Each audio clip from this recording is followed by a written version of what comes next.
What's up, fam? It's your girl, Naia. Back at it again with another reaction that's about to blow your mind. Today, we're diving into a video that's got me all kinds of curious. RTX 5090 laptops, I noticed something from, wait for it, some unknown dude. Like seriously unknown sounds like a plot twist waiting to happen. Now, I don't know about you, but when I hear RTX 5090, my brain goes straight to gaming dreams and tech fantasies.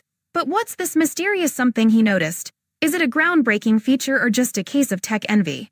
Either way, I'm ready to spill the tea and throw in some laughs along the way, so grab your snacks, hit that like button, and let's see if this unknown genius has something worth our time or if it's just another tech flop. And hey, if you're new here, don't forget to subscribe because trust me, you don't want to miss out on the fun. Let's get into it.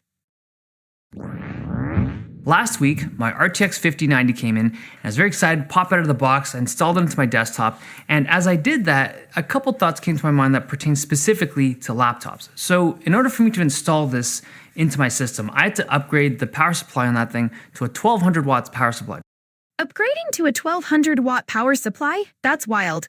I mean, who knew installing a graphics card could feel like prepping for a rocket launch? It's like, hey, I just wanted to play some games, not power a small city. But honestly, if you're going all out for that RTX 5090, you better be ready to give your whole setup a glow up. Let's see if this beast lives up to the hype. Because this, as beautiful of a card as this is, can pull 575 watts. It's a lot more juice than the previous thing that was in there, the RTX 4090. This thing pulled 450 watts. And as I realized, like, okay, that's a pretty substantial bump up in power requirement, I was like, wait a minute. During Jensen's NVIDIA presentation at CES, they never went into any details about power efficiency on these new 50 series GPUs. There's no charts, no graphs, nothing. And I think it's because these new GPUs are not particularly power efficient. And as a laptop guy, I had concerns. So if you go back a little bit in time, the 40 series launch had a whole thing about the improvements they'd made in power efficiency. They even had a slide pointing out that it was a giant leap in processing throughput and energy efficiency. And it was. The 40 series was pretty special for that. And another time that NVIDIA's talked about energy efficiency on a GPU launch was the 10 series, where... Okay, now we're getting into some history. The 10 series was a game changer, and NVIDIA really knew how to hype up energy efficiency back then. It's like they had a whole marketing strategy around making us feel good about our power bills. But now, with the 50 series, it feels like they're just throwing caution to the wind. Are we going back to the dark ages of power-hungry jups? I mean, come on, NVIDIA, we need to keep our wallets happy too. Series, where they called the GTX 1080 the new king in power efficiency. And at the time, that was a very special chip. Now, on a desktop system, power efficiency is nice. Like, you can often yield really nice performance bumps, but it's not critical. Like, if you have new hardware that comes out that does need more power, you can just get another power supply, you can upgrade that, and you can run that hardware. But on a laptop, things are different. So if you try to, like, imagine you had to feed a laptop GPU that was, somehow required 300 watts.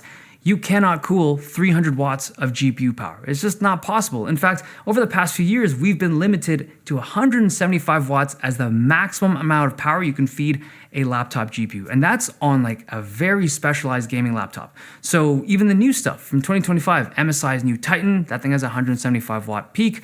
Same with the Asus ROG Strix Scar, that's also 175 watts. And if you want to go for something thinner and lighter, like the G16, this is capped at 130 watts on the new RTX 50. Whoa, 130 watts for a thinner laptop. That's a serious compromise. It's like they're saying, hey, you can have a sleek design, but good luck gaming without melting your laptop. I get it, portability is key. But if you're packing an RTX 5090, you better be ready to handle some heat. It's like trying to fit a sports car engine into a compact car. Good luck with that. RTX 5090 version. So you are very power limited in terms of how much energy you can feed your GPU, which heavily impacts how performant the GPUs can be. Now, the reason why NVIDIA was so eager to highlight the energy efficiency of the 10 series and the 40 series is because those were the years where they had a substantial node shrink in the fabrication process. Let me explain. So the company that makes most of NVIDIA's chips is called TSMC. They also make the chips for Apple and stuff. But when TSMC achieves a significant node shrink, like going from a 28 nanometer process to a 14 nanometer process, it is a massive jump. It allows GPUs to pack way more transistors into that very small space, and so the product becomes a lot more energy efficient, it produces less heat, and the product just becomes better. It's like a significant bump up from the previous generation just from the shrink down of the fabrication process. And that's one of the reasons why the 10 series and the 40 series were as good as they were. Now, when you have a new GPU that comes out that didn't get a significant node shrink, like All right, here we go. If a new GPU drops without that sweet node shrink, it's like getting a new phone that still has a flip cover. You're not really upgrading, you're just getting a new paint job. It's crucial for performance, and if NVIDIA is skipping that, we might be looking at a serious letdown. I mean, come on. We want the latest and greatest, not just a rehash of the old stuff. node shrink, like we see on the 50 series, it just went from 5 nanometers to 4 nanometers, right? It becomes more difficult to achieve meaningful performance increases in just the GPU hardware alone. So if you look at the laptop chips for the 50 series, they only got a modest increase in core count because it's still capped at 175 watts.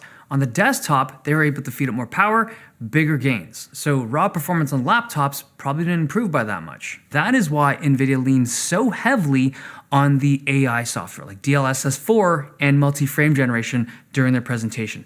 Now, this new version of DLSS looks very promising. Okay, now we're talking. DLSS 4 looking promising is like the cherry on top of a tech sundae. If it can really boost performance while keeping the visuals sharp, that's a game changer.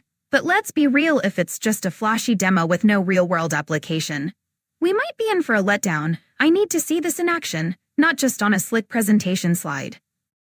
Promising. Like from what we've seen, image quality is much improved over the previous versions. It's got double the parameters, a new transformer model, and the multi-frame generation tech looks interesting, but a lot of games still do not support those AI features.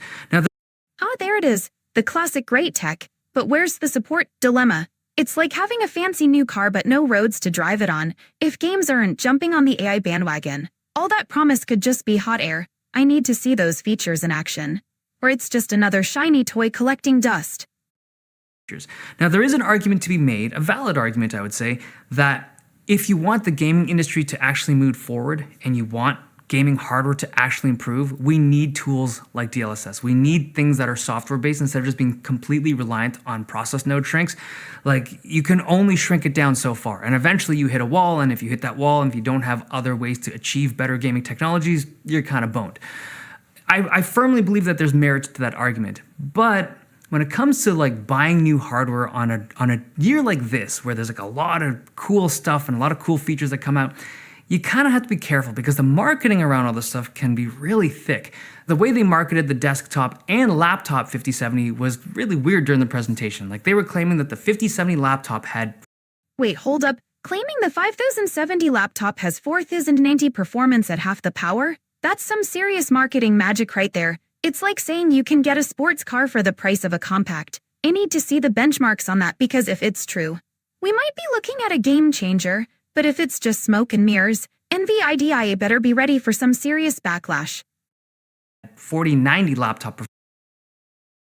Alright, fam, we just wrapped up that wild ride with the Strex 5090 laptops. I noticed something.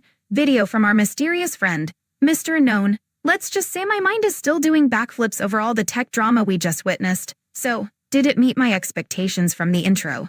Kinda, but let's be real. It was more like a tech roller coaster with some serious dips and turns.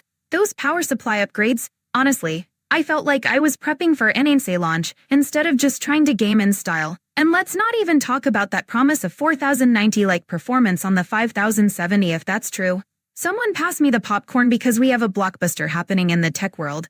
Overall, I'd say we had a bit of tech gold and a lot of illusions. DLSS 4 looks promising, but I need to see it strutting its stuff before I roll out the red carpet. If games don't hop on this AI train, we're just looking at some shiny tech dust collectors, and that's a hard pass from me.